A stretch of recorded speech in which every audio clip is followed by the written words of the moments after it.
Welcome back to Clean Talk here at HIMSS 2022. I'm standing in for Brad Whitchurch right now. I'm Pablo Gonzalez. And today, right now, we got Emmett Johnson, senior The one and only. The one and only. He's very excited for this, folks. Absolutely. I'm meant for the camera. You have Pablo, a face for camera. Absolutely. You have a face for camera. Thank God not for the radio. Derive Technologies, senior account executive. Correct. What brings you to HIMSS? What are you seeking to do here this week at HIMSS? Okay. Well, Derive Technologies is a full service IT integrator by trade, but we also have a very robust healthcare practice, point of care primarily. So we're fortunate enough to work with some of the bigger health systems in the entire New York City, New Jersey area.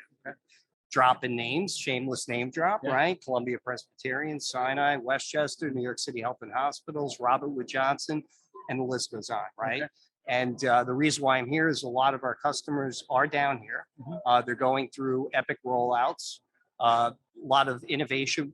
We haven't been able to come to the show for the last couple of years, Yeah, right? So it's good to get together after 2 years, right? Get to shake hands again, right? Get reacquainted.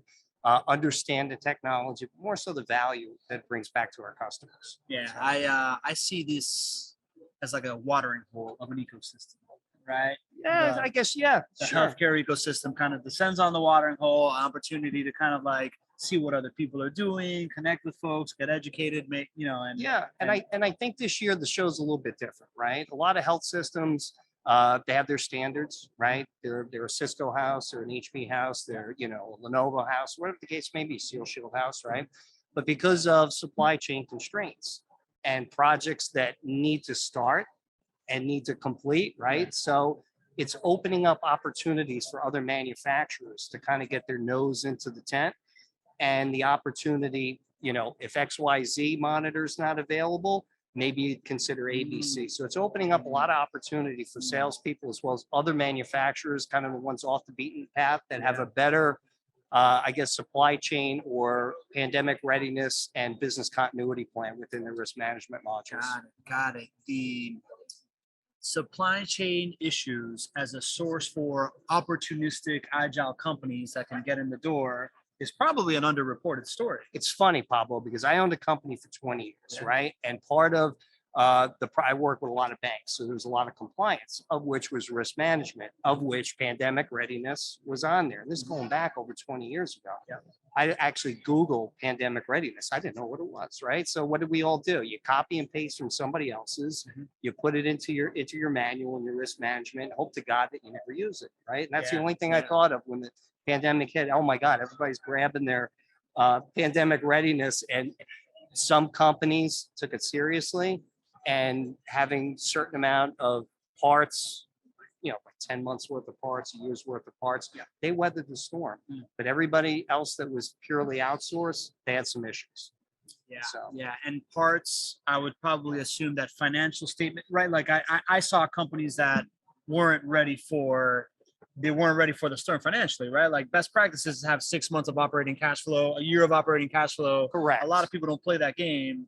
And once these major shifts happen, you go back to this idea of why you need to be prepared in order to be able to maintain your. Absolutely, yeah, and then from the pandemic, right, as it pertains to Seal Shield, right? If I can just share a story, You may. We actually, I just started out with Derive Technologies. I approached Robert Wood Johnson, Barnabas Health, because in addition to being in IT and clinical engineering, we also have very robust infection control practice as well. So we realized a potential opportunity, and we presented the electric lane. Purely for mobility devices, like I was sharing with you earlier today, because you got shared devices, cross contamination. You know the line, right? Seal Shield, right? You live it every day. You know all the dangers, all the bad things can happen, right? 100%. So the devices were placed there before Epic because they were going full mobility to disinfect mobility devices. Right? Sure. Then we found out through Seal Shield, right, that not only do they disinfect mobility devices, but they can also recycle and disinfect N95, KN95 masks, which at the time were in short supply. So every clinician was recycling soiled right? Yeah. Soiled masks, right? So we very quickly communicated that information after you guys had the press release, sent it down to the hospitals that we were working with, right? And I was actually down there getting a COVID test in that hospital's emergency room. And one of the clinicians told me, "You're the guy with those blue boxes, those yeah." They thought it was like a wine refrigerator at first, right? Yeah. UVC disinfection cabinet. And they're like, "You saved our lives." And you can't even imagine. I mean, listen, there's a lot of fulfilling things that we do in life. But to, have something like that and somebody, appreciate that back in return makes you feel real good. So, and as a result of placing those electroclaves, New Jersey Hospital Association actually recognized them as bringing in the fourth most important piece of technology into New Jersey hospitals in 2020. How does that affect your relationship with your client when you get to go through It's something like instant credibility, right? Because that type of technology you can't really feel, you can't touch it. You just have to, you have efficacy reports and independent studies and stuff. And they think it's for putting my keys in there, putting my stethoscope in there. I don't want to get the flu, but to take it to a different level when at that time, let's face it, we're all defenseless against COVID. Nobody knew what to do. There were no treatments. There were no therapeutics at that time. There was no vaccinations at that time. People were big hermits. And think about what clinicians had to do, right? Unlike 9/11, where you ran into the burning building not knowing what was going to happen. Yeah. They ran into the burning building every single day during COVID. They knew it was on the other side, and they did it anyway. And we're just glad, with our partnership with Seal Shield, that we're able to make an impact and a difference, at least one of the hospitals in New Jersey during the huge, pandemic. So that's huge. When you were, I just want to dive into kind of like the emotions and around this kind of deal, right? And how this can transform your role from person that's coming in here selling stuff to trusted advisor. Yeah, well, listen, let's face it, every reseller, all of my competitors have access to your technology. Yeah. It's those organizations that have that focus in healthcare, that are on the clinical floors, that are with the IT directors, that are with the biomed people, understanding the importance and their concerns with their infection control people about cross-contamination. Yeah. And at the time, it was hospital-acquired infections. Remember HAIs? Yeah, You don't hear about those anymore, do No, you? you hear about Yeah, you hear about COVID, right? But hospital-acquired infections are on the rise. It was after COVID. huge. And that's the thing where, finance knew what HAIs were, right? But IT maybe not so much. So it was more of educating them, right? That this technology is available, the benefit of this technology, the value of this technology, right? And like you say, we went from the guys trying to, poke their nose into the tent to grab a scrap, to, like you say, instantaneously having credibility, trusted advisor. These guys are in tune to what's going on out there in healthcare, and they had the product to match what our biggest concerns were, and that was infecting cross-contamination of the clinical people within the hospital during the COVID outbreak. And this was at the early stages too. Correct. So you're looking at first you were looking at this idea that all these mobile devices are these new vectors for cross-contamination, and you're solving for the mobile devices. But then when you expand the tent, you realize what you're really just solving is people to people infecting each other.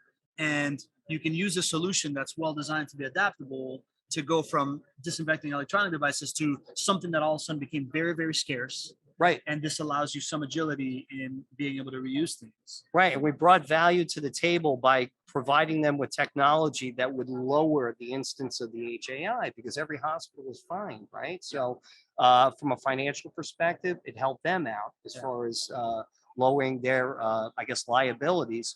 But then the bonus on top of that was, in addition to that, we also have another value proposition whereby it can disinfect N95 masks during the COVID pandemic. So it's funny, man. I recently had somebody on my podcast that did this big research study of like why just firms in general are growing and others are not, right? Like the four levers of like success. And in one of them, one of the big levers, the levers were tech, people, marketing, and strategy, right? And one of the big things that he said that he told me in a different way that I never thought about, that reminds me of the story.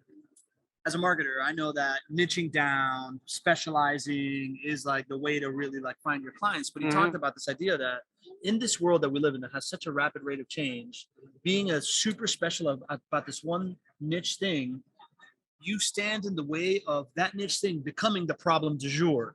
Right. Right. Yeah. So by doing that, you are actually exposing yourself to like the moment it's your turn for that problem to be the thing that needs to be solved. Yeah. Yeah. Boom, you have this like moat because you build it. But it sounds like for you, the reason why you were able to get this device in before it was the problem du jour, right? When it was spending time with the people that you serve and understanding their problems and understanding the education gap. That's the most important process, right? Part of the process, the sales process, to me anyway. Yeah. Obviously, salespeople do a lot of talking, right? But asking questions and understanding at a very granular level what the initiative is, what the company's trying to, or the healthcare system's trying to accomplish. What are those business drivers behind those decisions, right? Spending the time and understanding that enables you to align the proper solution, right? We're not about, pushing SKUs and, selling widgets and stuff, although we do that at times for certain customers. But really what separates us from the herd, so to speak, right, is our specialization in healthcare and our understanding of what the customer is trying to accomplish. So we knew they were trying to accomplish lowering their liability with respect to HAI because of cross-contamination. We provided them with the solution to solve that problem. And like you say, it just had a spoke coming off the wheel, so to speak, right? And it went right to COVID. So it was a tremendous dual purpose. And it enabled us to not only sell more electroclaves within the health system, and the COO of that hospital said that eventually he wants to be able to spit in his hospital anywhere and hit an electroclave. So that's hopefully with the door open of the electroclave. And it's opened doors for other opportunities as well. Great. Not so much in infection control, but clinical engineering as well as our core services of IT integration. I'd love to hear it. Yeah.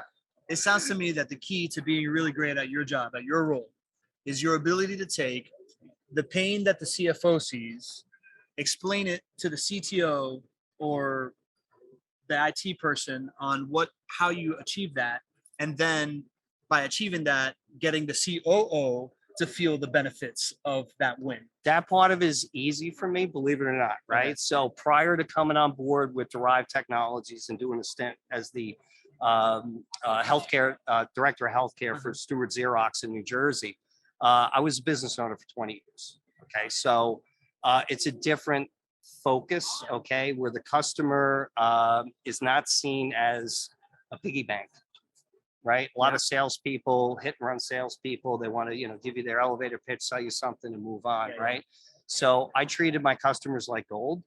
Anybody that was willing to send me a check for something I did, I treated like gold. And I understood as an executive in my own company, the downstream effect of decision making, right?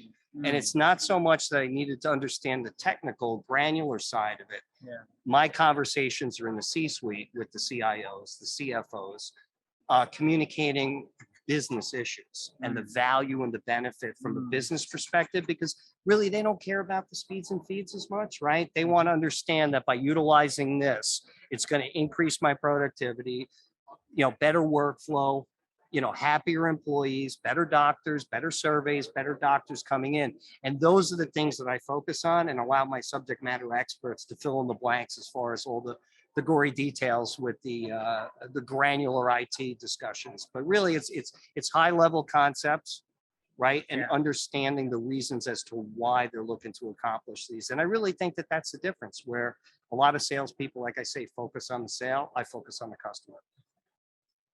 Focus on the business outcome that they're trying to achieve and why, and then let the subject matter experts fill in the facts. Exactly. How, right? The boring facts, right? The nitty gritty and the granular facts, where the CIOs don't and the COOs, they don't want to hear that stuff. Although eventually they might, right? But initially they don't. They want to know how this is going to improve my business. And that's what I focus on. That's what I did.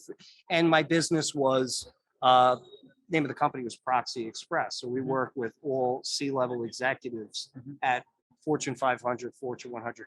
We transported all their annual reports and proxy statements before it went digital. And I had nothing to transport anymore and wound up at Xerox. So There you go. There you go. Yeah. Anything else, Emmett, man? Anything I haven't asked you? No, I just think that anybody listening to this, Seal Shield is a tremendous organization, great partner. We appreciate everything that you guys have done. Very responsive. Our customers want to kick the tires. They want to check things out. You guys are great with getting us evaluation kits. Your products kind of sell themselves.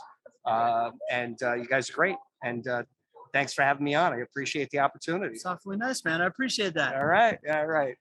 Are you active on LinkedIn? How do people reach out to you? If somebody just heard this and they're like, man, this Emmett guy, I want more. Yeah, I'm on LinkedIn. Yeah. I'm under Robert Emmett Johnson at LinkedIn. I don't have the URL memorized, All right, Robert but Emmett they can find me on Facebook. You know, I swim a little bit in social media, Okay. but they can find me at Derive Technologies as well. My email address is ejohnson@derivetech.com. All right, Emmett, I really appreciate this. This is awesome. Right on. This is Pablo Gonzalez standing in for Brad Whitchurch, reminding you to keep it clean.